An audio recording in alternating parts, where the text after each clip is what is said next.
There was a farm, deep in the quiet countryside of Germany, where something impossible happened. No neighbors close enough to hear a scream. No witnesses. Just silence, and 6 people who would never leave that property alive again. Days before the bodies were found, the farmer reported strange footprints in the snow, leading from the forest straight to his house, but never coming back out. Then there were the noises in the attic. Footsteps. Late at night. Someone walking, above them. And still, they stayed. When authorities finally arrived at the farmstead known as Hinterkaifeck, what they found inside would become one of the most disturbing unsolved murder cases in history. A family annihilated. A killer who may have lived among them for days. And a mystery that, more than a century later, still refuses to give up its secrets. This is the story of the Hinterkaifeck Murders. The deep storytelling in 1922, Hinterkaifeck was nothing more than a remote farmstead in Bavaria, Germany. Isolated, surrounded by dense forest, and separated from the nearest village by nearly a mile, it was the kind of place where nothing ever happened. The Gruber family lived there. Andreas Gruber, the patriarch, was known as a strict and sometimes difficult man. His wife, Cecilia, kept to herself. Their widowed daughter Victoria lived with them, along with her 2 young children, 7-year-old Cecilia and 2-year-old Joseph. Just days before the murders, a new maid named Maria Baumgartner arrived at the farm. She had replaced a previous maid who quit suddenly, claiming the house was haunted. That claim might have sounded ridiculous, until you hear what came next. Andreas had told neighbors that he discovered unfamiliar footprints in the snow. They led from the nearby woods directly to his farmhouse, but there were no footprints leading away. It was as if someone had walked in, and never left. Then, a set of keys went missing. Strange sounds were heard coming from the attic. Footsteps. Movement. But whenever Andreas checked, he found nothing. A newspaper that no one in the family had purchased appeared on the property. These weren't just odd coincidences. They were warnings. But no one left. On the night of March 31, 1922, something, or someone, made their move. One by one, members of the family were lured into the barn. We don't know exactly how it happened.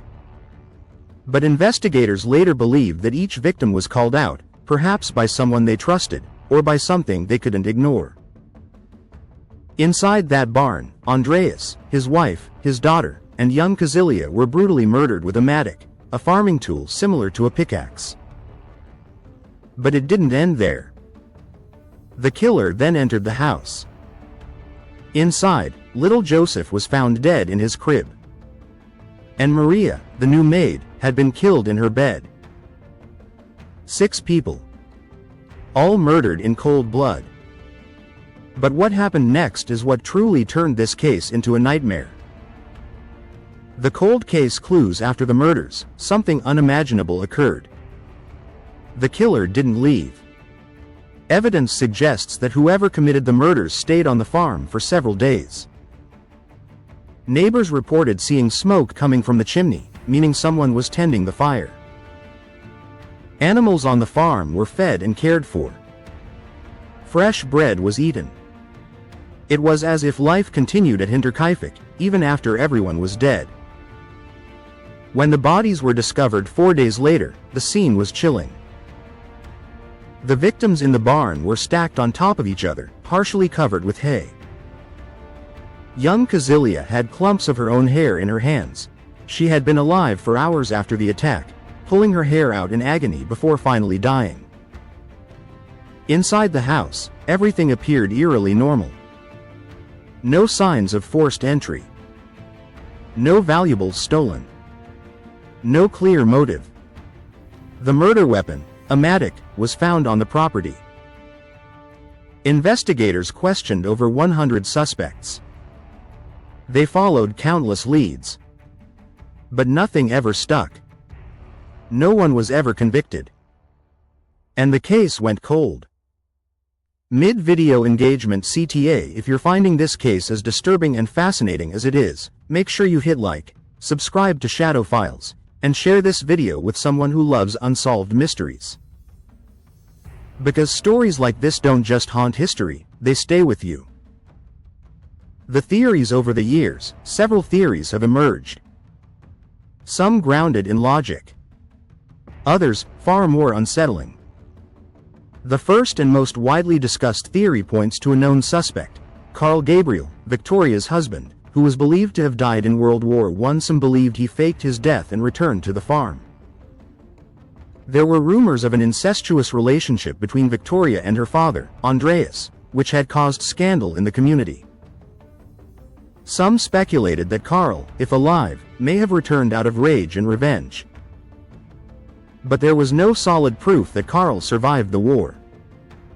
Another theory suggests that the killer was someone familiar to the family. The lack of forced entry implies the victims may have willingly let the killer inside. It could have been a disgruntled worker, a neighbor, or someone who knew the layout of the farm. This would explain how the killer managed to stay undetected for days, moving through the house as if they belonged there. Then there's the robbery theory, but it quickly falls apart. Money and valuables were left untouched. If robbery was the motive, why stay for days afterward? Why risk being caught? It doesn't add up. And then, there's the darker possibility. Some believe the strange events leading up to the murders, the footprints, the attic noises, the missing keys, suggest something far more sinister. That the killer had been living in the attic, watching the family. Waiting. Learning their routines. Perhaps even interacting with them without being fully seen. This theory paints a terrifying picture, not of a sudden act of violence, but of a slow, creeping invasion. A predator hiding in plain sight. And finally, the most chilling theory of all, one that drifts into the realm of the unknown. Some believe the farm was haunted. That the previous maid's claims weren't madness, but truth. That something unnatural had taken hold of Hinterkaifeck. While there's no scientific evidence to support this, the eerie sequence of events, the warnings, the behavior of the killer, the unexplained presence after the murders, has led some to believe that this case may never be fully understood. The enduring mystery. More than 100 years later, the Hinterkaifeck murders remain unsolved. The farm itself was demolished in 1923. Gone. Erased. As if someone wanted to wipe it from existence. But the story didn't disappear. It lives on in police records, in whispered theories, and in the minds of those who can't stop thinking about what really happened on that isolated farm. A family, living their quiet lives, suddenly erased. A killer who may have walked among them before the murders even began. And a mystery that refuses to die. What do you think happened at Hinterkaifeck? Was it someone they knew? A stranger hiding in the shadows? Or something far darker? Let me know your theory in the comments. And if you haven't already, subscribe to Shadow Files for more chilling cases that history still can't explain. Because sometimes, the scariest stories are the ones without answers.